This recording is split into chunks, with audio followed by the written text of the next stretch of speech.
de m'adresser au peuple sénégalais et au monde entier, à travers la presse, pour dire qu'aujourd'hui, je suis là pour manifester et renouveler publiquement tout mon soutien à l'endroit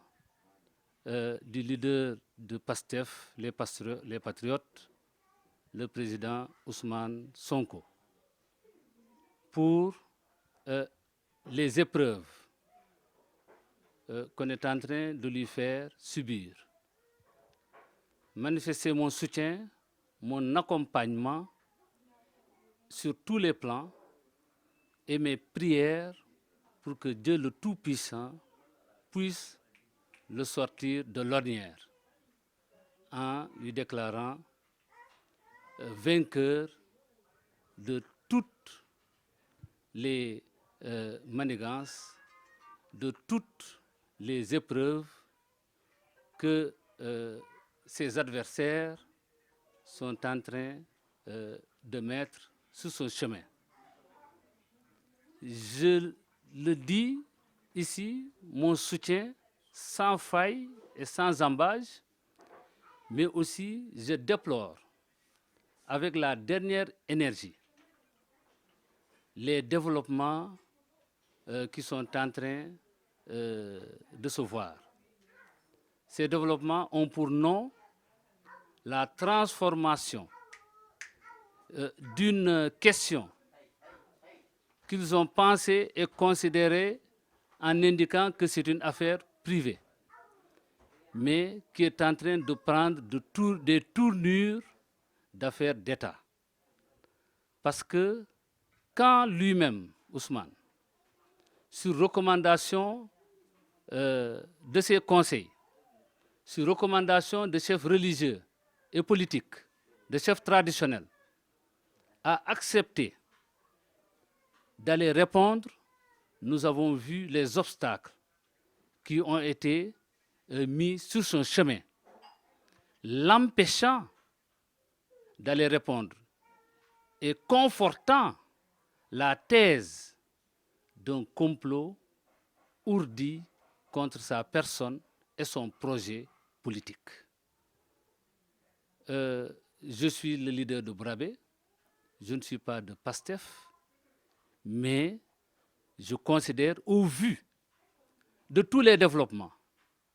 qu'il y a un complot politique qui se dresse, qui est tracé par ses adversaires pour l'empêcher de mener à bien son projet politique. C'est déplorable. Le Sénégal est connu pour un pays de démocratie, de liberté. Quand on va jusqu'à couper le signal de stations télé et radio, quand on va jusqu'à opérer des restrictions sur les réseaux sociaux, quand on va jusqu'à menacer des journalistes parce que tout simplement, ils sont en train de couvrir une actualité, quand on va jusqu'à sanctionner des enseignants, parce que tout simplement, l'enseignement aussi, c'est une manière de vérifier la manière dont les apprenants appréhendent l'actualité. Quand on va jusqu'à sanctionner un enseignant, parce que tout simplement, il est en train de vérifier la capacité de ses apprenants à ressortir une actualité, je pense quelque part qu'il y a lieu de s'inquiéter et de s'indigner sur le devenir de notre pays. Et aujourd'hui, je pense que l'opinion nationale, l'opinion internationale doit jouer sa partition. Vous avez vu ce qui se passe en Birmanie, avec aujourd'hui le Conseil de sécurité de l'ONU, qui est en train de se prononcer sur ce qui se passe là-bas. Pourquoi? Parce qu'il y a des morts. Au Sénégal, aujourd'hui aussi, il y a des morts. Il y en a 2 qui sont directement liés à la question et 2 autres qui sont indirectement liés à la question. L'heure est grave, comme on a l'habitude de dire, et je pense qu'on peut dire que trop c'est trop dans la provocation. C'est la raison pour laquelle nous demandons à la plus haute autorité de saisir les pouvoirs que le peuple sénégalais lui a conférés pour ramener la sérénité dans le pays. Je suis un allié de la vérité. Je suis un allié de la transparence. Je suis un allié du fair play politique. Je pense aujourd'hui que de la même manière pour les tournois de football, on invite les acteurs à un fair play sur le plan sportif. Moi, j'invite tous les acteurs politiques à un fair play politique. Cela voudrait dire que les questions politiques, on les gère en dehors de toute zizanie, de tout dynamisme politique de destruction visant à humilier une personne. Vous avez tous vu ce qui s'est passé lors de ce jour, lorsque le leader de PASTEF, les Patriotes, le président Ousmane Sonko, allait répondre, mais vous avez vu qu'on lui a tracé un chemin, alors qu'on ne lui a pas dit « venez répondre en prenant ce chemin ». Je pense que la position la plus responsable, c'est si vous convoquez un individu et que vous voulez que cet individu choisisse, utilise un chemin que vous lui avez tracé, c'est de lui dire « venez nous répondre, mais passez par tel itinéraire ». Si l'itinéraire n'a pas été défini au départ, vous lui laissez le choix d'utiliser l'itinéraire qui lui convient le mieux. Mais vous ne pouvez pas, en cours de processus, changer les règles du jeu. Les règles du jeu ont été changées en cours de processus. Néanmoins, nous avons tous vu que lui-même a donné des instructions qui vont suivre l'itinéraire qu'on lui a tracé. Et c'est lorsqu'il a choisi, qu'il a donné son avis favorable pour suivre l'itinéraire, qu'on s'est dressé devant son chemin pour l'humilier, l'arrêter, et non pas l'amener là où on a demandé sa présence, mais l'amener dans un autre lieu pour un autre chef d'accusation pour lequel nous tous, je dis, sommes témoins parce que nous avons eu les informations en direct. Nous avons vu ce qui s'est passé. On n'a pas besoin de dire c'est tel qu'il l'a dit. On a vécu ça en direct. Nous avons vu ce qui s'est passé. Des journalistes qu'on a chargés, des responsables de protocole qu'on a chargés, un véhicule d'un leader d'opposition qu'on a gazé avec des lacrymos, un leader qu'on a sorti manu militari et à qui on a mis des menottes, hein, et qu'on a essayé de maquiller en essayant de cacher ce qu'ils sont en train de faire, et un leader que vous déplacez pour l'amener dans une section de recherche sans informer ses conseils, qui l'ont appris par voie de presse. Je pense que ça, ceux qui n'étaient pas convaincus au départ, n'étaient pas convaincus de la thèse d'un complot, commencent vraiment à se poser des questions. Et aujourd'hui, je pense que quand on dit que force restera à la loi, moi je suis dubitatif et je suis vraiment navré et déçu. Je pense que la force doit revenir au peuple. Le peuple souverain a délégué l'usage de cette force-là. Il faudrait que la plus haute autorité, comme je l'ai dit tout à l'heure, puisse, dans un regain, ne pas écouter les caciques qui l'invitent à des postures qui ne l'honorent pas, mais qu'il puisse aller vers des postures beaucoup plus républicaines, des postures de calmer le jeu en enlevant déjà tout ce qui est chef d'accusation en lien avec l'État, c'est-à-dire trouble à l'ordre public, manifestation non autorisée, appel à l'insurrection. Tous ces aspects, ces chefs d'accusation doivent être mis de côté et maintenant appelés à l'apaisement. C'est le lieu pour moi de présenter mes condoléances aux familles des victimes, manifester ma solidarité à l'endroit de tous les Sénégalais qui ont connu des désagréments par rapport à cette situation-là. Et ce discours, je voudrais en faire don à monsieur le chef de l'État, qui doit aussi faire la même chose, appeler à l'apaisement, appeler à la sérénité, appeler à la retenue de tous bords, en commençant par demander à ses souteneurs aussi de faire preuve de beaucoup plus de fair play sur le plan politique. waaw d'abord ma wax leen ni lu ma tax a nekk fii tey nekkul sama coobare parce que en tant que maire de la commune de Signa xam ngeen ni foog ma nekk ci wet gi waaye tamit gis ngeen ni mbirum mbas mi fi nekk moom yëpp tax na ba ñu gën a jege suñu askan pour gën ko taxaw ci li nekk di li ëmb réew mi ak mbas mi ñu am aussi ay tolof-tolof par rapport ak ay ñoo xam ne ay jege ñaale yoo xam ne dañu am ay feebar wala ay gànk-gànk yoo xam ne dafay tax ñun dafay waral ñun ñu nekk ci wet gi waaye tey lu ñu andi fii tey nu ma ko waxee sànq ci nasaraan mooy wone suñu jàppale wone suñu ànd ak suñu rakk muy Ousmane Sonko leaderu Pastef les patriotes président Ousmane Sonko ñu won ko di ko wax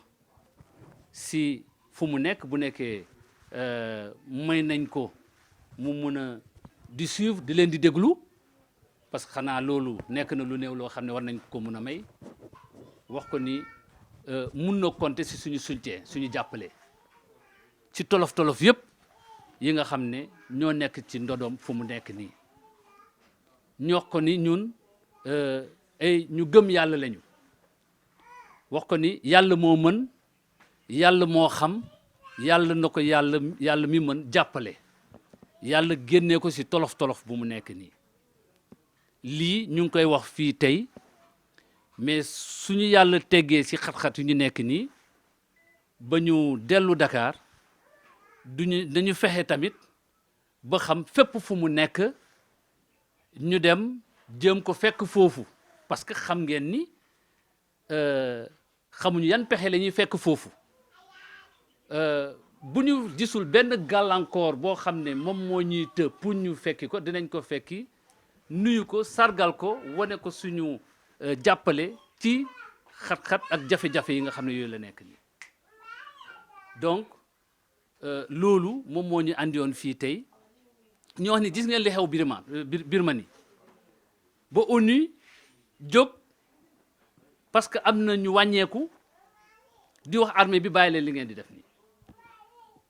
ñu ne niveau international mooy ñoom ONU ñëpp ak niveau national kilifa diine yi kilifa aada yi ku si nekk am nga kàddu boo xam ne bu la suñu borom dénk na ngeen woote pour que jàmm ji ak dal dellu si Sénégal lu ñu gis ñetti fan yi jógee fii si suñu réew nekk na dellu ginnaaw boo xam ne kenn mënu ko xayma mais dellu ginnaaw bu am solo parce que guleet ngay dégg ñu ne coupé nañu signalu rajo wala télévision Sénégal bu demee ba mu toll fu mu tellu nii nekk niveau de démocratie boo xam ne ñëpp ñu ngi koy naw bu ñu déggee ni coupé nañu signal parce que ñii ñu ngi informé loo xam ne man nekkul si sama coobare bopp mais ñoom lu ñuy def defuñu ko pour yow dañ koy def pour askan wi le droit à l'information je pense que tey nit ñi ñoom ñooy tànn lu ñuy xool ak lu ñu dul xool gis naa ni mun naa leen wax ni même boo xoolee yenn téléfilm yi nga xam ne bokkuñu ak suñu aada yi dañuy naan ni bind leen ci suuf interdit au moins de 18 ans wala interdit au moins de 10 ans mais couper signal bañ télé wala rajo mu diffuser réseaux sociaux nga couper pourquoi parce que tout simplement ñu ngi wone li nekk di xew ci dëkk bi nga ne buñ ko wonee dina tax nit ñi ñu gën a tàng damay ne déet non ñoom dañuy ñëw di couvrir ay événements la preuve am na ay actualités yu fi xewoon mais lii amu fi yoon lan moo tax lii mu am c'est parce que lii dafa ñor population dafa ñor askan wi ma wax leen ni nañu def attention bépp gànnaay amul benn gànnaay même arme atomique amul benn gànnaay boo xam ne mun na noppiloo benn peuple boo xam ne dafa déchaîné wu pare pour jël li nga xam ne moom moo ko moom parce que même bu ñu nee chef de l'État gardien de la Constitution chef suprême des armées mais loolu dénk la population moo la dénk loolu population bi bu jógee ne la liñ la dénk loonu nu mu nekkee di dem bu nekkee yow joxoo si ndigal ñun population dañ la ñaan nga joxe ndigal pour que loolu mu takk war nga ko def gis nañu ay bakkan yu rot loolu dafa nekk loo xam ne lu kenn ñaanul la même gaañu bu gën a ndaw kenn ñaanu ko si mim réew donc loolu su amee il faudrait que ku si nekk jël sa responsable loolu moo ñu tax a jóg ñun ñu ñëw ba fii pour wane suñu ñàkk ànd ci li nga xam ne moo nekk di xew fu mu nekk nii di masaw joxe suñu njaal ñi nga xam ne am nañu seen ay doom yu wàññeeku mais ñu xam ne ñoom ñëpp suñu ay doom lañu suñu ay rakk lañu parce que si Sénégal bii la ñu dëkk. lu xew mooy question allié boobu mooy kan nga àndal monsieur le maire kan nga faral monsieur le maire boobu laa bëgg a leeral fu mu nekk nii monsieur le maire de Sindian Yankhoba Sagna ñu koy wooyee Bourabé dëgg la àndal dëgg ku nekk si dëgg ànd na ak yéen ak yow ku nekkul si dëgg àndul ak yow monsieur le maire àndul ak fitna àndul ak ñi nga xam ne dañuy togg fitna àndul ak ñi nga xam ne dañuy nekk di saa su nekk jéem a xool naka la ñuy teg ay fitna doomu aadama te président Ousmane Sonko mu nekk suñu rakk nekk suñu mbokk nekk suñu àndandoo donc boo ma nee da nga ànd ak nguur dama leen naan ni dama ànd ak dëgg laa àndal man donc képp koo xam ne jàdd nga ci yoon boobu man mënuma ànd ak yow ma fàttali la ni duggulet may ñëw fii ndaxte ba ñuy def législative gis ngeen ni si liste ndaw askan wi du liste Pastef de parce que Bourabé bokkul Pastef Bourabé mouvement politique la mais si liste ndaw askan wi bokkoon nañu si ñu jiital président Ousmane Sonko ànd ak moom ba yàlla def mu nekk député yàlla moo ko def mais ci àndandoo boo xam ne ñu ngi doon ànd ak moom donc pour walla ni ñun dañuy ànd ak nit si dëgg donc bu ñu àndee ak moom ci loolu ñu ñëw gis ni ci biir doxalin bu mu nekk di dox pour projet politique maanaam lu mu am comme yéene ci réewam ñu ngi koy xoxotal di ko joxoñ ay baaraamu tuuma di ko puus pour muy daanu ci kamb boo xam ne ñoom ñoo ko nekk di gas ñu koy gasal ay kamb je pense que Sénégal war na dépasser ci gasal kamb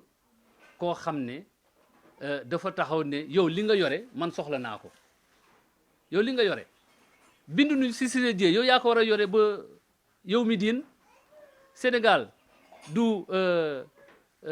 réew boo xam ne nguur la boo xam ne dañ koy donnoo mais réew démocratie la ku si nekk mun nga sol mbubu politique ne monsieur le président mbubu président bi nga sol noonu pour jiite réew mi man soxla naa ko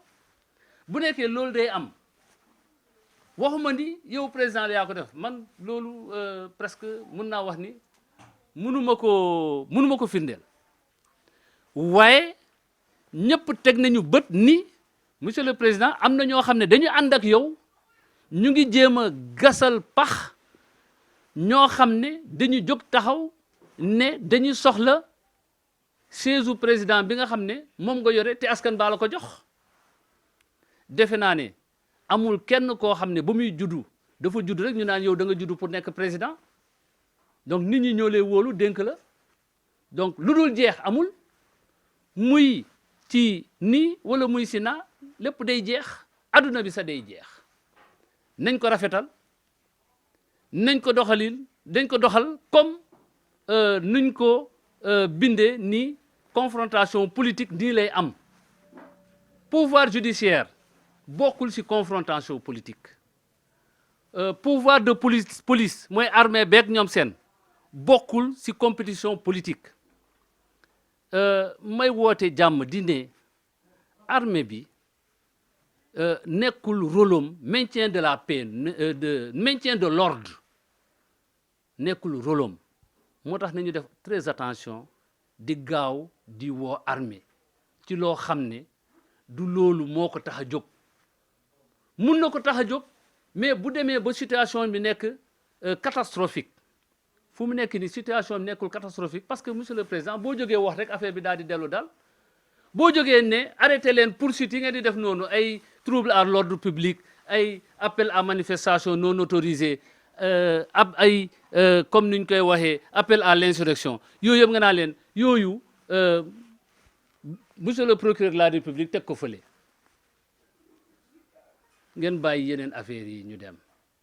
je pense que loolu boo koy wax rek dal dina dellu si mais tey fu mu nekk ni kenn xamul Ousmane Sonko si fu mu nekk alors que Ousmane Sonko dafa waroon yeewu këram dem uyi juge bi ko woo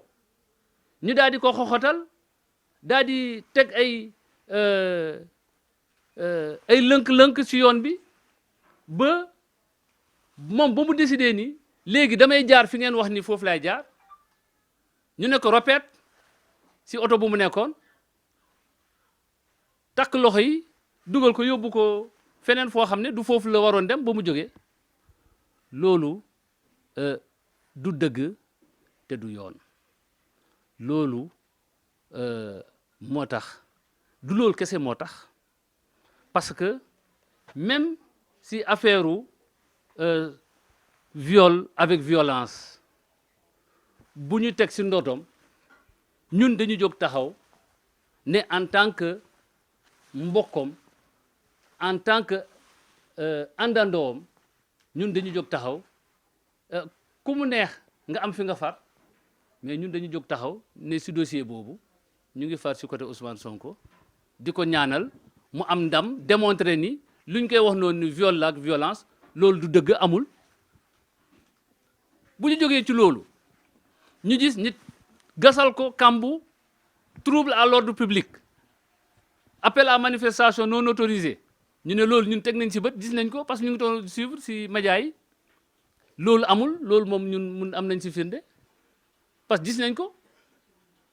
donc loolu tamit ñu ngi ko ciy jàppale ànd ak moom ci loolu ñu gis ni ñu ngi koy waajee gasal aussi parce que ji nga dossier bi dina bëri ay retour de parquet kooku man maa leen koy wax nii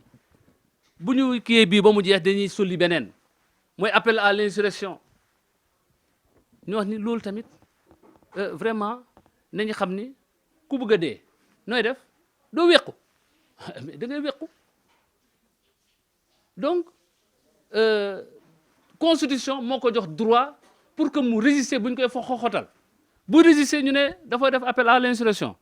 man de maa ngi ànd ak constitution ci loolu ne conformément à la constitution je reconnais le droit au président Ousmane Sonko de résister face à l'oppression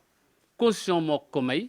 man ànd naa si ak moom pour que mu résister face à l'oppression jeexul mën naa leen suba mun nañ ko woo ci fausse accusation parce que mun nañ ne da nga ne président de la république moom moo def lii joxeel say preuve te yéen xam ngeen ni ku nekk da ngay am ay intuition yoo xam ne yooyu kii buñ ko wooyee ci loolu loolu yëpp bokk na si xoxotal maanaam pour tënk daal ñu ngi firnde suñu ànd ak suñu jàppale président Ousmane Sonko ci gàllankoor yi nga xam ne yooyu ñoo nekk ci kanamam di ñaan suñu borom bi nga xam ne moo mën moo am di ñaan suñu borom mu teggil ko jafe-jafe yooyu yëpp ci fànn yëpp.